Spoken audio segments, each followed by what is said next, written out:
আজকে কতদিন পরে এসেছেন গাড়ি চালাইতে? 10 দিন। 10 দিন পরে তো গিয়ার ফালানো উঠানো এদিকে বোঝেন, ব্যাক গিয়ার বোঝেন, গিয়ার হালানো উঠানো বোঝেন, বলছেন না তো? মাশাআল্লাহ মাশাআল্লাহ। এই বেটা গাড়ি ভুরে যাবো কি রে মামেলো 30 কাটা এরকম করলি কা? বেটা ডরাই রে।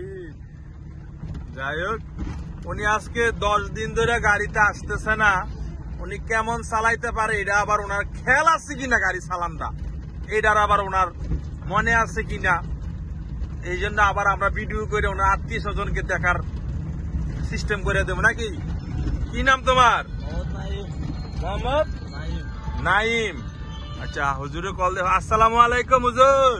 আপনি কোন আসছেন, কোন জায়গায় আসছেন? হাওড়া তুলে আসছেন? এই 1-2 মিনিট দাঁড়ান, আমি চলে আসতেছি হুজুর। 2 থেকে 3 মিনিট হুজুর, আমি চলে আসতেছি আপনার কাছে।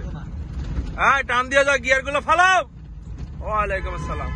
গিয়ার ফালাও, 3 নম্বর ফালাও, টান দিয়ে যাও। সুন্দর হরন মারে গেচেং গেচেং।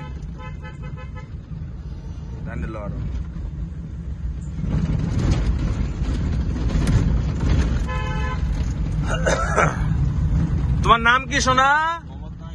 মোহাম্মদ নাইম। নাইমি কি গাড়ি চালান ঠিক আছে?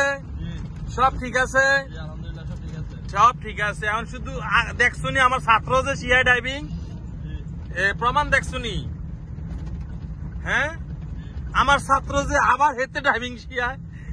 যাই হোক, হেতেরে যেই ফিডেন আমি ফিরাইছি বলার বাইরে, কিন্তু মানুষের মতো মানুষ হয়ে গেছে।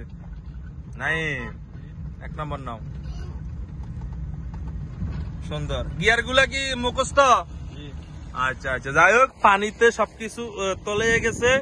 দোয়া করেন, এই দামটা আসলে মুখামুখি আছে পানির। যাই হোক, এই সামনে একটা ফিশারি আছে, যদি দেখা ফিশারির পাঙ্গাস মাছটি আবার আছে। রুইত মিরকারি বাড়ি গেছে গিয়া, সামনে একটা ফিশারি আছে দেখতেছেন, এটা ফিশারি, কিন্তু মাছ সব বাড়ি গেছে। ওনার জন্য দোয়া করেন, উনি অনেক টাকা ঋণ আছে। আসসালামু আলাইকুম রাহমাতুল্লাহ।